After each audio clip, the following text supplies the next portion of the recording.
This video is supported by KiwiCo. On the 6th of February 2018, the Falcon Heavy launched Starman and his Tesla Roadster into space. After leaving Earth, Starman ended up on an orbit around the Sun. The chances of Starman coming back to Earth are extremely low. Its orbit isn't expected to intersect Earth until 2047. Even when this happens, it will only pass by briefly, at a distance of 2 million miles. After this close encounter, it will continue on its orbit around the Sun, not returning to Earth for at least another few decades. Throughout the history of spaceflight, we have launched hundreds of objects beyond Earth's orbit. Some objects, like the Voyager space probes, have even gone fast enough to leave the solar system. Once something is sent into space, that is usually the last goodbye. And unless something is specifically designed to return, these objects are destined to spend the rest of their lives in space. Natural objects, however, enter Earth's atmosphere every day. Most of these are large fragments of asteroids that broke apart a long time ago in our solar system. Some of these are large enough to survive the intense journey through Earth's atmosphere and reach the surface. Back in September of this year, astronomers were observing some of these asteroids using the NASA Survey telescope on the island of Maui. This specific group of astronomers were focusing on asteroids headed in the direction of Earth. They discovered an object that was heading toward Earth with some unusual characteristics. Everybody stay calm! What's the procedure, everyone? What's the procedure? Stay calm! This object flew past the Moon at 3,000 kilometers per hour, much slower than the typical speed of an asteroid, which can sometimes reach tens of thousands of kilometers per hour. Most asteroids have a more oval-shaped orbit, on a plane that's tilted compared to Earth. Initial calculations of this object showed that it had a very circular orbit around the Sun, similar to that of Earth. On further inspection, the orbital plane of this object wasn't tilted, and in fact perfectly matched the orbital plane of Earth. This low velocity paired with an Earth-like orbit made the astronomers think that it wasn't an asteroid, but in fact an artificial object that originated from Earth. They continued to observe this object and gave it the name 2020 SO. After further analysis and tracing back its orbit, they found that Object 2020 made a close approach to Earth back in 1966. Looking through the launch archives from this time period, they found a mission that lined up with this almost perfectly: the Surveyor 2 mission. Lifting off from Cape Canaveral on an Atlas Centaur rocket, Surveyor 2 headed for the Moon. It was destined to conduct experiments on the lunar surface and send back detailed images that would help NASA plan for the upcoming Apollo missions. After all, humans were just 3 years away from walking on the Moon, and yet very little was known about the world they would be entering. After launch, the Centaur upper stage placed the spacecraft on a path toward the Moon. But as Surveyor tried to refine its path, one of its thrusters failed and caused the spacecraft to lose control until it hit the Moon at almost 10,000 kilometers per hour. The Centaur upper stage continued on, flying past the Moon and entering into an unknown orbit around the Sun. For decades, this rocket booster was out there doing laps around the Sun, but its orbit was slowly being changed by the continuous pressure from the Sun. The radiation which blasts out from the Sun exerts a small but constant force on objects in space, like a very gentle breeze. Since the Centaur booster is essentially an empty metal tube, it's very lightweight, but still has a large surface area. This makes it much more susceptible to the solar winds than a dense and heavy asteroid. After observing this gradual change in orbit, astronomers confirmed that this couldn't be an asteroid and it must be something made by humans. But the astronomers still weren't sure if this object really was the Centaur rocket from the 60s making a surprise return to Earth. 2020 was on a trajectory to enter Earth's orbit in November, and the astronomers calculated that it would make several close approaches during its stay, before returning to an orbit around the Sun in March. This would be a great chance to observe the object in more detail and determine if it really was the Centaur rocket. However, this object was incredibly faint and required some of the world's most powerful telescopes to even see it. At its closest approach, it would reach an apparent magnitude of just 14.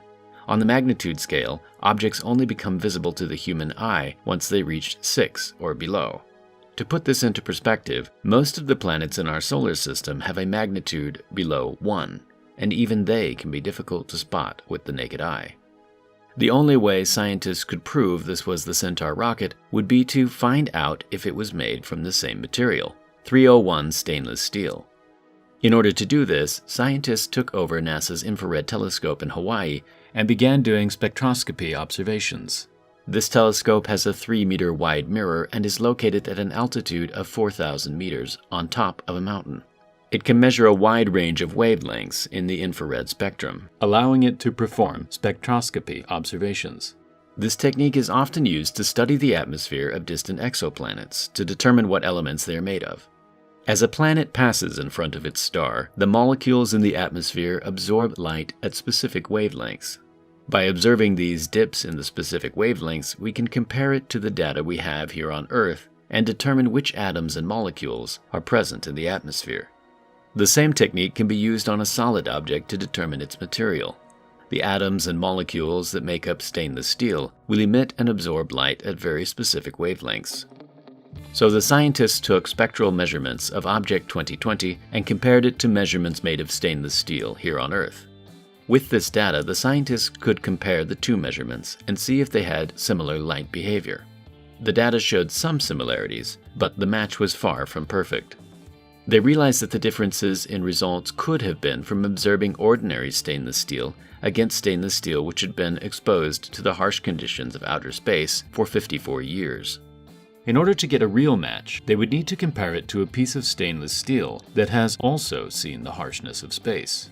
Luckily, there have been 245 Centaur launches since 1962, and many of the old stages still remain in Earth's orbit. But observing one of these old rocket stages for long enough would be a massive challenge. Objects in Earth's orbit can move across the sky at an incredible speed. This means NASA's infrared telescope would struggle to lock onto the object for long enough to get a good amount of data. They chose to observe a Centaur rocket stage which launched in 1971, taking a communication satellite into orbit. Despite the challenge, the scientists managed to lock on to the 49-year-old rocket and gather all the data they needed. This happened on the same day that Object 2020 made its closest approach to Earth. The data came back and the spectrum graph of this old rocket stage perfectly matched that of Object 2020. This proved that Object 2020 was made of 301 stainless steel and was undoubtedly the lost Centaur booster from 1966. So as we continue to launch more and more objects into space, our ability to detect which objects are heading toward Earth will become increasingly important. As our presence in space increases and our technology becomes more advanced, observing objects like this will become much more routine. For Object 2020, it will leave Earth's orbit in March and continue orbiting the Sun until it eventually returns to Earth again in the distant future. Like Starman, these objects are on a journey that us humans could never imagine. But due to the laws of physics, they always end up coming home at some point. When 2020 eventually returns to Earth again, who knows how far our technology will have advanced and what kind of things we will be doing in space. But it's up to us to teach the next generation of scientists and engineers about the wonders of space. KiwiCo creates super cool hands-on projects designed to get kids thinking about concepts in STEAM, like science, technology, engineering, art, and math. Each monthly crate is designed by experts and tested by kids, and includes an interesting project to build, like this bottle rocket, which is powered by water, baking soda, and citric acid. With many schools closed due to the current lockdown, many kids and students are having to adapt to a new way of learning. KiwiCo's projects are a brilliant way to let kids learn from home whilst getting them away from the computer. KiwiCo has 8 different subscription options, with crates for different age groups and topics. Each project provides kids with hours of entertainment and teaches them something new every month. Each box also comes with all the supplies needed for that month's project, so there's no need for extra runs to the store. Just follow the instructions and you're good to go. KiwiCo is the perfect way to introduce kids to the world of science and technology. To support Primal Space and try out KiwiCo, visit kiwico.com/primalspace to get 50% off your first month with any crate. If you'd like to support Primal Space, consider becoming a patron, where you can give your input on each video and get exclusive access to our Discord server. Thank you very much for watching, and I'll see you in the next video.